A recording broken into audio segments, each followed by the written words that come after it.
여러분 안녕하세요. 복효근의 잔디에게 덜 미안한 날이라는 시를 해석하겠습니다. 이 시는 그 자연과 인간의 관계에 대한 성찰을 담은 생태시예요. 인간과 자연의 순환론적인 질서를 담은 시를 생태시라고 하는데요. 이 시적 화자는 걷기 운동을 하는 사람들에게 밟혀 죽은 천변이 이제 여기 실개천 같은 강가 주변을 천변이라고 하죠.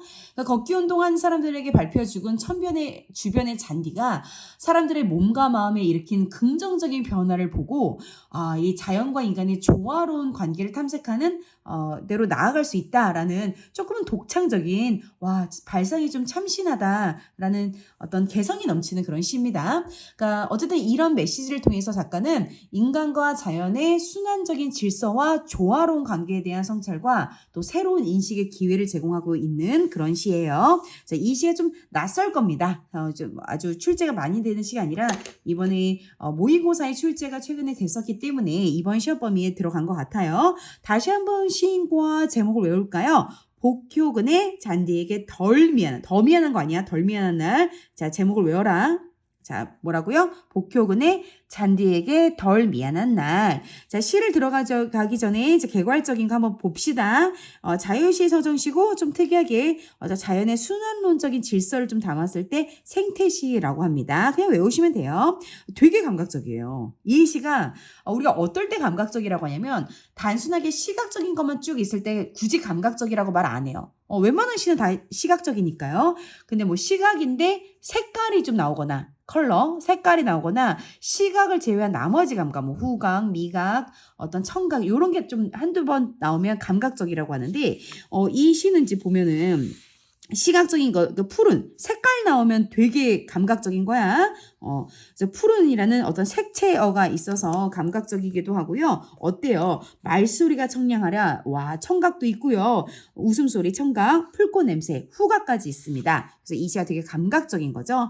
그리고 뭔가 어떤 자연과 인간의 관계에 대해서 깊게 생각해서 성찰적이다. 그러니까 성찰은 이렇게 반성적이라는 의미로만 보면은 안 되고요. 좀 넓은 범위로 봐야 돼. 어떠한 그 주제에 대해서 깊게 생각을 할 때 성찰적이라 볼 수 있어. 자기 고백적, 또 희망적인 부분도 있고 좀 독창적이요. 대부분의 시가 물론 개성이 있고 독창적이겠지만 여기에서는 어떤 잔디를 통해서 자연과 인간의 관계에 대해서 독창적으로 접근한 부분이 있거든요. 주제는 인간과 자연의 조화와 순환적인 질서. 자, 특징 미리 한번 외워볼까요? 잔디의 죽음에서 사람들이 막 잔디를 밟으면 그 잔디가 죽어가지고 거기가 길이 나잖아. 보통 그거를 자연의 입장에서 부정적으로 보는데 이 시인은 이 시에서 되게 그걸 긍정적으로 봤거든요. 잔디의 죽음에서 인간이 오히려 플러스인 생명력을 얻는다는 사고의 전환이 드러나. 자, 그리고 감각적이라고 했고요. 의인법이 있습니다. 자, 비유는 뭐죠? 은유, 직유 이런 것도 비유지만 사람이 아닌 걸 사람인 것처럼 말하는 의인법도 비유거든요. 이 시에는 잔디를 사람처럼 말하는 의인화가 있고요. 모모처럼 모모같이 직유법도 있어요. 여기서 보면 맨 마지막에 풀잎처럼 직유법 있죠? 그래서 비유적이야. 감각은 아까 했고요. 인간과 자연을 서로 도와주는 어떨 때는 얘를 통해서 얘가 생명력을 얻고 또 반대로 어떨 때는 얘를 통해서 얘가 반대로 생명력을 얻는 어떤 산후순환적인 관계에서 본다라고 했어. 한번 시를 바로 들어가 보죠 뭐. 자, 시를 들어가 볼게요. 천변 강가 주변을 말하는 거야. 그러면 이제 이건 공간적 배경이겠죠? 천변의 잔디를 밟고 사람들이 걷기 운동을 하자 잔디밭에 외줄기 길이 생겼다. 그러니까 막 이렇게 잔디가 이렇게 푸르게 있는데 사람들이 여기에서 걷기 운동을 해. 그 여기는 밟으니까 죽겠죠. 그러니까 여기에 길이 생긴 거야. 흙길이 생긴 거야. 그러니까 맨 처음에는 이제 시적 화자가 그 모습을 보고 되게 안타깝게 생각한 거죠.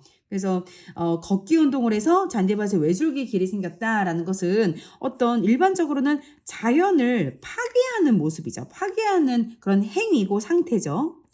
다시 한번요. 걷기 운동은 자연을 파괴하는 행위, 외줄기 길은 자연을 파괴하고 나서 생긴 그 상태죠. 자연을 파괴의 상태죠. 어쩌나라고 안타까움. 시적 화자가 잔디가 어쨌든 죽었으니까 안타까움 그 느낌이 어쩌나라는 말투로 드러난 거야. 아, 어쩌나 저 잔디가 밟혀 다 죽을 텐데. 자연 파괴에 대해서 시적 화자는 처음엔 비판적으로 인식을 했죠. 안타까워했죠. 이러한 나의 걱정. 자, 이것도 시적 화자가 겉으로 드러났네. 시에서 나는, 내가라는 말이 한 번이라도 나오면 시적 화자가 겉으로 드러난 시죠. 나의 걱정과 아른 것 없이 계속 가르마길이 나고 그 자리만 잔디가 어떡하냐. 결국엔 다 죽었어. 다 죽었어. 자, 여기까지만 봤을 때 뭔가 부정 같죠. 자, 여기까지만 보면은 일단 1행부터 6행까지는 자연이 파괴된 상황. 사람들이 걷기 운동을 해서 그 길에 그 걷기 운동을 하는 그 길이 잔디가 다 죽었어. 여기까지 시적 화자가 되게 안타깝게 생각을 하죠. 자, 그런데 뭔가 어떤 발상의 전환이 이제 나올 겁니다. 오늘 새벽에도 이제 오늘 새벽이라는 이 시간 조심해요. 이건 플러스야. 자, 오늘 새벽은 뭔가 깨달음을 얻는 시간이야. 인식이 전환되는 시간이야. 사람들이 그 길을 걷는데 멀리서도 뭐가 보였어. 뭐가 보여? 죽은 잔디의 싹들이 되게 독창적인데 여기 개성적인데 잔디는 비록 죽었지만 그 죽은 잔디의 싹들이 사람들의 몸속에 푸른 길을 내고 산대. 물론 현실적 과학적으로는 이게 말이 안 되는 거지만 이게 시니까 문학이니까 문학적으로 접근하자. 사람들의 몸속에 푸른 길을 내고 살아있는 것이 푸른 잔디의 것이 아니라면 어떻게 저 사람들, 걷기 운동하는 저 사람들의 말소리가 저렇게 청량하랴. 자, 서리법을 쓰고 있어. 서리법을 써서 청량할 수밖에 없다. 그러니까 잔디는 비록 죽었지만 그 죽은 잔디의 싹으로 인해서 거기에 걷기 운동하는 사람들이 뭔가 건강해질 거 아니야? 그죠? 보통 있잖아. 이게 어르신들이 뭔가 몸에 병이 생기거나 좀 몸이 안 좋을 때 어때? 뭐 돌담길도 걸고 잔디밭도 맨발로 걷고 막 그러시잖아. 그러면 굉장히 건강이 진짜 좋아지거든. 그러니까 잔디는 자신의 몸을 약간은 희생을 해서 사람들이 밟으니까 죽을지 모르겠지만 이 시인이 어떤 생각을 했냐면 잔디가 밟혀 죽는 그 잔디의 싹이 거길 걷는 사람들의 몸속으로 들어가서 푸른 생명력을 다시 이어나간다. 생명력을 불어넣는다. 이렇게 생각한 거야. 그러니까 우리가 흔히 부정이라고 생각했던 걸 굉장히 긍정적인 것의 씨앗이라고 생각을 하는 거야. 다시 한번 읽어볼게. 오늘 새벽에도 사람들이 그 길 걷는 걸 봤더니 멀리서 보였대. 그 죽은 잔디의 싹들이 사람들의 몸속에 푸른 길, 생명력이죠, 생명력. 푸른 길을 내고 살아있는 것이 원래 그 푸른 잔디의 것이 아니라면 어떻게 저 사람들의 말소리가 저렇게 청량할 수 있겠냐라는 거죠. 청량하다는 뜻이야. 그리고 굉장히 청각적인 이미지가 보여 있다. 자, 푸른색은 말 안 해도 아시죠? 시각적인 이미지. 자, 걷는 사람들의 웃음소리, 얘기소리, 이제 그 잔디밭을 걸으면서 사람들이 막 건강해지니까 막 웃기도 하고 즐거우니까 막 수다도 떨고 그러겠죠? 그 소리들이 굉장히 생명력이 넘치고 긍정적으로 느껴지는 뜻이야. 그래서 그 웃음소리에서, 와, 싱싱한 풀꽃 냄새가 난다라고 해서 후각적인 심상까지 얘기를 했네요. 자, 그래서 한번 해볼게요. 그제서야 나는, 시적 화자가 겉으로 노출된 시죠. 이제 시적 화자야. 시적 대상이 아니라 시적 대상은 잔디죠. 나는 시적 화자죠. 그제서야 나는 그 시적 대상인 잔디가 죽은 게 아니라 사람들에게 자신이 길을 내어주고 비켜서 있거나 아예 그 사람들 속에 쏙 들어가서 꽃 피우고 있다. 생명력을 피우고 있다라는 것을 알게 되었대. 그럼 처음에는 사람들이 막 잔디 밟고 죽이고 하니까 되게 안타깝고 자연을 파괴하는 행위라고 생각했는데 어느 순간 잘 관찰해보니 그 사람들이 그 잔디를 밟으면서 사람들은 생명력을 얻고 즐거움과 행복을 얻고 어떤 건강을 얻으니까 잔디가 완전히 잔디가 죽었다라는 것은 그냥 단순한 객관적, 과학적 사실이겠죠. 하지만 중요한 것은 그 객관적 사실 이상에, 그 너머에 있는 거야. 뭐죠? 그 잔디가 건강과 생명력으로 거기를 걷고 있는 사람들에게 내면에서 꽃을 피우고 있다라는 걸 안 거야. 자, 여기까지 또 끊어볼게요. 여기까지는 7행부터 16행이 되겠습니다. 자, 뭐죠? 무슨 내용이죠? 죽은 잔디가 사람들의 몸속에서 부활한다. 부활함이라는 이제 주제를 가지고 있어. 자, 마지막 끝까지 보자. 그렇듯 더 큰 깨달음이 이제 나온다. 언젠가는 이번엔 사람들도 자, 위에는 어때? 잔디가 약간 좀 희생을 해서, 그러니까 희생이라고 잔디는 생각 안 하겠지만, 잔디가 죽음으로써 사람들에게 생명력을 줬죠? 자, 그러면 이번에 반대로 그렇게 잔디가 사람들에게 생명력을 준 것처럼 언젠가는 사람들도 반대로 잔디에게 자리를 내어준다는 것도 알겠다. 자, 여기에는 그 더 깊은 설명은 없겠지만 약간 이런 게 아닐까요? 언젠간 사람은 죽죠. 죽으면 땅으로 돌아가죠. 그 사람의 시체가 땅으로 돌아가면 비료가 되겠죠. 땅에게 거름이 되겠죠. 그러면 거기에서 풀이며 나무가 다시 또 생명력 있게 자라나겠죠. 이게 어떤 상호순환적, 서로서로 도움을 받는 상호순환적인 관계를 이 시에 담은 거야. 그래서 이 시가 생태시야. 자, 그것도 알겠다. 자, 인식의 전환. 잔디의 죽음이 죽음을 통해서 사람들에게 생명력을 얻고, 또 반대로 사람들도 언젠가는 죽으면 잔디를 비롯한 자연에게 생명력을 줄 수 있는 서로 돌고 도는 상호순환적인 인식론에 대한 이야기야. 그러니까 이 시도 잔디라는 어떤 우리에게 되게 친숙한 편안한 쉬운 단어, 쉬운 소재를 통해서 약간 어떤 인식론에 대한 심오한 이야기를 담고 있다라고 말할 수도 있겠네. 죽음이 푸른 풀잎처럼 직유법, 비유법이죠. 죽음이 푸른 풀잎처럼 반짝이는 순간도 이렇게는 있다 하고 이 시가 끝났네요. 자, 마지막 부분 죽은 잔디의 가치에 대한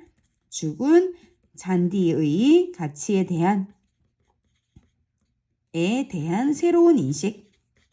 자, 잘 안 보이죠? 잘 안 보이는데 바로 뒤에 두 번째 장으로 다시 설명할게요. 자, 직유법 있는 거 잊지 마시고요.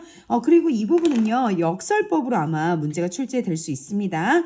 죽음이라는 것은 얘들아 일반적으로는 우리가 긍정으로 봐, 부정으로 봐? 부정으로 보죠. 그죠? 그런데 푸른 풀처럼 반짝이는 순간 이거는 상식적으로 플러스죠. 자, 외로운 황홀한 심사.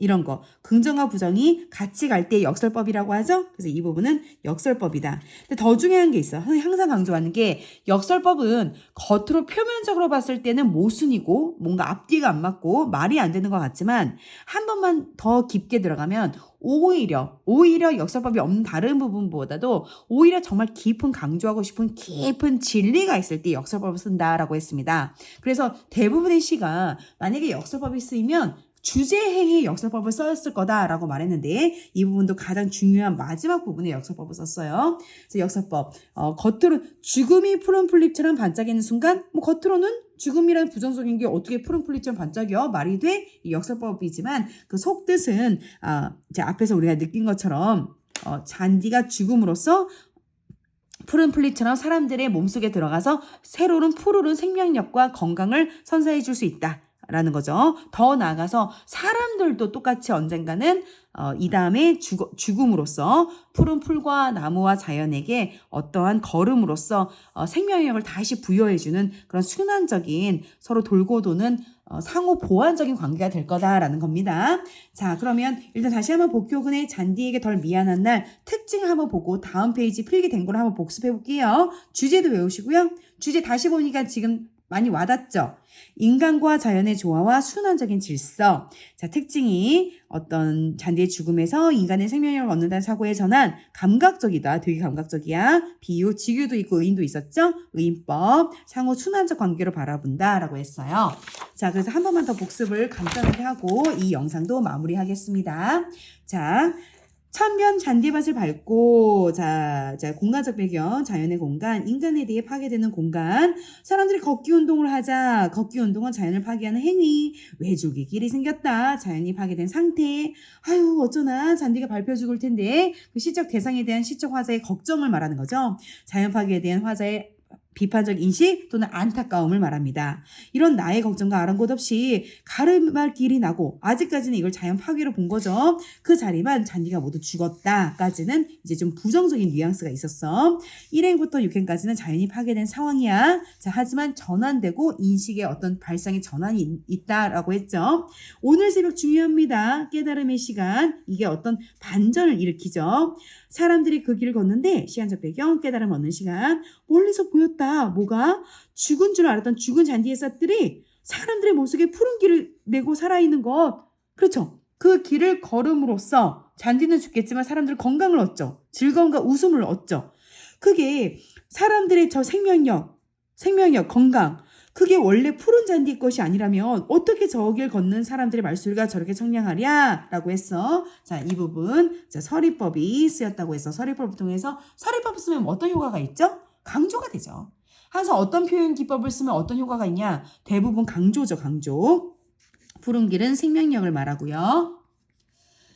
자, 그리고 자, 그래서 서리법이 쓰였고 그 다음에 소리를 말했기 때문에 이 부분 청각적인 이미지가 쓰였습니다. 걷는 사람들의 웃음소리, 얘기소리, 청각적 이미지, 싱싱한 풀꽃 냄새가 난다 라고 해서 후각적인 이미지까지 써서 굉장히 감각적이네요. 그죠? 그리고 선생님 아까 말 안 했는데 되게 중요한 건데 복습 페이지에서 말해서 미안합니다. 웃음소리, 얘기소리에서 냄새가 나? 이거 빨리 발견해야지. 자, 소리는 청각이지. 근데 소리에서 어떻게 냄새가 나? 그죠? 감각에 전이가 있는 거죠? 자, 이 부분 바로 공감각적 심상이 쓰였네요. 아유, 중요한데 내가 앞부분에 얘기 안 했네. 큰일 날 뻔했다. 공감각적 심상이다 라고 해서 웃음소리, 얘기소리에서 향기가 나, 풀꽃 냄새가 나 라는 것은 자, 공감각적 심상 중에서 무엇의 무슨 화죠? 자, 소리라는 청각에서 냄새가 난다. 후각화했죠? 자, 그래서 청각의 후각화. 자, 청각의 후각한지 후각의 청각한지 어떻게 알 수 있습니까? 누군가 질문을 한다면요. 이건 그냥 쉬워요. 머릿속에 가만히 한 5초 동안 생각하면 돼. 이걸 원래 어떤 거였는데 어떤 것처럼 말했지? 라고 가만히 5초 동안 생각하면 답이 나와. 다시 사람들의 웃음소리, 얘기소리에서 풀꽃 향기가 나. 그러면 소리라는 청각을 마치 냄새가 나는 후각처럼 말했으니까 청각의 후각하겠죠. 그죠? 만약에 푸른 종소리 예를 들어볼까? 공감가적 심상 푸른 종소리. 자, 얘는 뭘까요? 종소리라는 소리를 푸른 색처럼 말했으니까 이것은 청각의 시각화겠죠. 그래서 좀 조심해야 되는 게 공감각적 심상에서 무슨 감각에 무슨 감각화로 이렇게 따져볼 때 누가 먼저 나오냐 순서는 중요하지 않습니다. 자, 요거 뒤로 빼볼게요. 만약에 종소리가 푸르르다. 얘도 청각의 시각하고 얘도 청각의 시각하거든. 그러니까 머릿속에 생각을 해야 돼. 종소리가 푸른색이다. 청각의 시각화. 푸른 종소리, 청각의 시각화. 알겠죠? 이거는 머릿속에 생각을 하면 답이 쉽게 나와요. 자, 어쨌든 공감가적 심상이 있다는 거 굉장히 감각적인 거죠.